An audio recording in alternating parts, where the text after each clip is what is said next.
Kant wrote a treatise on the vital powers. I should prefer to write a dirge for them. The superabundant display of vitality, which takes the form of knocking, hammering, tumbling things about, has proved a daily torment to me all my life long. There are people, it is true, nay, a great many people, who smile at such things because they are not sensitive to noise.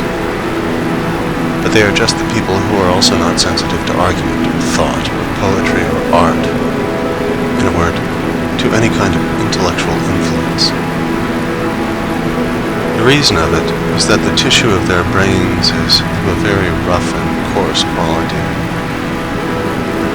On the other hand, noise is a torture to intellectual people.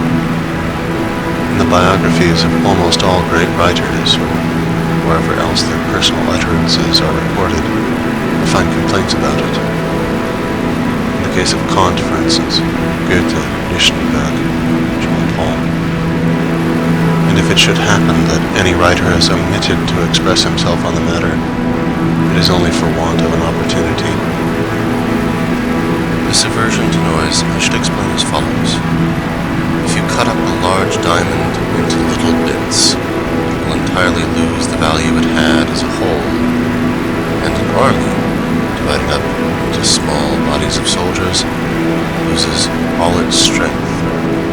So, the great intellect sinks to the level of an ordinary one, as soon as it is interrupted and disturbed, its attention distracted and drawn off from the matter in hand. For its superiority depends upon its power of concentration, of bringing all its strength to bear upon one theme, the same way as a concave mirror collects into one point all the rays of light that strike upon it. Noisy interruption is a hindrance to this concentration. That is why distinguished minds have always shown such an extreme dislike to disturbance in any form, something that breaks in upon and distracts their thoughts. Above all have they been averse to that violent interruption that comes from noise. Ordinary people are not much put out by anything of the sort. The most sensible and intelligent of all nations in Europe lays down the rule, never interrupt, as the 11th commandment. Noise is the most impertinent of all forms of interruption. It is not only an interruption, but also a disruption of thought. Of course, where there's nothing to interrupt, noise will not be so particularly painful. Occasionally it happens that some slight but constant noise continues to bother and distract me for a time before I become distinctly conscious of it. All I feel is a steady increase in the labor of thinking, just as though I were trying to walk with a weight on my foot. At last I find out what it is. Let me now, however, pass from genus to species. The most inexcusable and disgraceful of all noises is the cracking of whips. A truly infernal thing is done in the narrow, resounding streets of a town. I denounce it as making a peaceful life impossible. It puts an end to all quiet thought. That this cracking of whips should be allowed at all seems to me to show in the clearest way how senseless and thoughtless is the nature of mankind. No one with anything like an idea in his head can avoid a feeling of actual pain at this sudden sharp crack which paralyzes the brain, rends the thread of reflection, murders thought.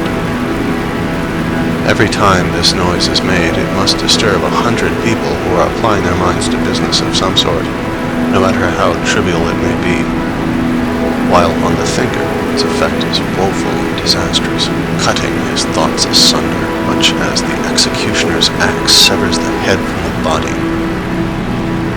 No sound, be it ever so shrill, cuts so sharply into the brain as this cursed cracking of whips. You feel the sting of the lash right inside your head, and it affects the brain in the same way as touch affects a sensitive plant, and for the same length of time. With all due respect for the most holy doctrine of utility, I really cannot see why a fellow who is taking away a wagon load of gravel or dung should thereby obtain the right to kill in the bud the thoughts which may happen to be springing up in 10,000 heads, the number he will disturb one after another in half an hour's drive through the town. Hammering, barking of dogs, and the crying of children are horrible to bear, but your only genuine assassin of thought is the crack of a whip. It exists for the purpose of destroying every pleasant moment of quiet thought that anyone may now and then enjoy. If the driver had no other way of urging on his horse than by making this most abominable of all noises, it would be excusable, but quite the contrary is the case. This cursed cracking of whips is not only unnecessary but even useless. Its aim is to produce an effect upon the intelligence of the horse, but through the constant abuse of it, the animal becomes habituated to the sound, which falls upon blunted feelings and produces no effect at all. The horse does not go any faster for it. You have a remarkable example of this in the ceaseless cracking of his whip on the part of a cab driver, while he is proceeding at a slow pace on the lookout for a fare. If he were to give his horse the slightest touch with the whip, it would have much more effect. Supposing, however, that it were absolutely necessary to crack the whip in order to keep the horse constantly in mind of its presence, it would be enough to make the 100th part of the noise. For it is a well-known fact that, in regard to sight and hearing, animals are sensitive to even the faintest indications. They are alive to things that we can scarcely perceive. The most surprising instances of this are furnished by trained dogs and canary birds. It is obvious, therefore, that here we have to do with an act of pure wantonness, nay, with an impudent defiance offered to those members of the community who may work with their heads by those who work with their hands. That such infamy should be tolerated in a town is a piece of barbarity and iniquity, all the more as it could easily be remedied by a police notice to the effect that every lash shall have a knot at the end of it. There can be no harm in drawing the attention of the mob to the fact that the classes above them work with their heads, for any kind of headwork is mortal anguish to the man in the street. A fellow who rides through the narrow alleys of a populous town with unemployed post horses or cart horses, keeps on cracking a whip several yards long with all his might, deserves there and then to stand down and receive 5 really good blows with a stick. All the philanthropists in the world, and all the legislators, meeting to advocate and decree the total abolition of corporal punishment, will never persuade me to the contrary. There is something even more disgraceful than what I have just mentioned. Often enough, you may see a carter walking along the street, quite alone, without any horses, and still cracking away incessantly, so accustomed has the wretch become to it in consequence of the unwarrantable toleration of this practice. A man's body and the needs of his body are now everywhere treated with a tender indulgence. Is the thinking mind, then, to be the only thing that is never to obtain the slightest measure of consideration or protection, to say nothing of respect? Carters, porters, messengers, these are the beasts of burden among mankind. By all means, let them be treated justly, fairly, indulgently, and with forethought. But they must not be permitted to stand in the way of the higher endeavors of humanity by wantonly making a noise. How many great and splendid thoughts, I should like to know, have been lost to the world by the crack of a whip? If I had the upper hand, I should soon produce in the heads of these people an indissoluble association of ideas between cracking a whip and getting a whipping. Let us hope that the more intelligent and refined among the nations will make a beginning in this matter, and then that the Germans may take example by it and follow suit. Meanwhile, I may quote what Thomas Hood says of them. For a musical nation, they are the most noisy I ever met with. that they are so is due to the fact, not that they are more fond of making a noise than other people, they would deny it if you asked them, but that their senses are obtuse. Consequently, when they hear a noise, it does not affect them much.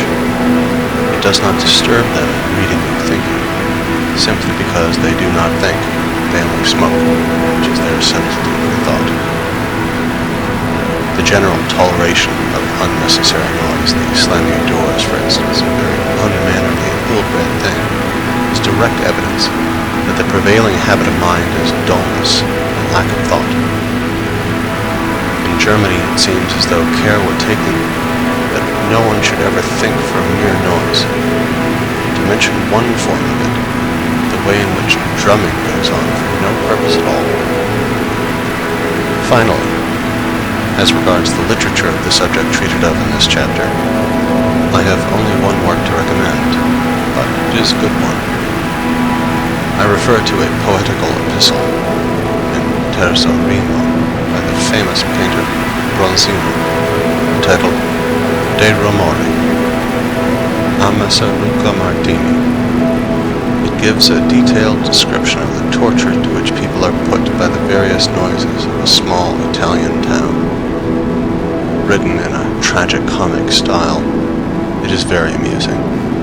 The epistle may be found in Opere Bellesche del Berni, Aretino ed Altri, Volume 2, page 258, apparently published in Utrecht in 1771.